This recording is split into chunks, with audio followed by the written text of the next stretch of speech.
In December 1960, outgoing President Dwight Eisenhower confronted Israeli officials about Dimona. Ben-Gurion, who was prime minister, admitted the facility existed, but insisted it was purely for peaceful research. Eisenhower was skeptical, but left the problem for the incoming president.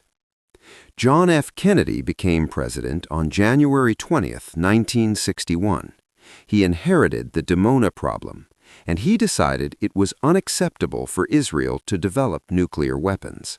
Kennedy's reasons were both strategic and moral. Strategically, Kennedy believed that if Israel developed nuclear weapons, Arab states would seek their own nuclear weapons. This would trigger a nuclear arms race in the Middle East. Kennedy was trying to prevent nuclear proliferation globally. He had negotiated the Limited Test Ban Treaty with the Soviet Union. He was pushing for broader non-proliferation agreements. Israel developing nuclear weapons would undermine these efforts. Morally, Kennedy believed nuclear weapons were dangerous and that their spread needed to be stopped. He had seen how close the world came to nuclear war during the Cuban Missile Crisis in October 1962. He was determined to prevent more countries from acquiring these weapons. In May 1961, Kennedy met with Ben-Gurion in New York. Kennedy raised the Dimona issue.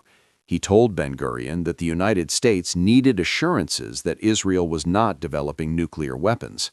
Ben-Gurion gave those assurances. He said Dimona was for peaceful purposes only. Kennedy didn't believe him. American intelligence continued to monitor Dimona. The facility was growing. Construction continued. The reactor was becoming operational. Kennedy decided he needed verification. In the summer of 1961, he told Ben-Gurion that the United States wanted to send inspectors to Dimona. Ben-Gurion initially refused. After pressure, he agreed to allow limited inspections. The first inspection occurred in May 1961. 2 American scientists visited Dimona. They were given a tour of the facility. They saw the reactor. They spoke with Israeli scientists. They filed a report concluding that the reactor appeared to be for research purposes. But the inspection was inadequate.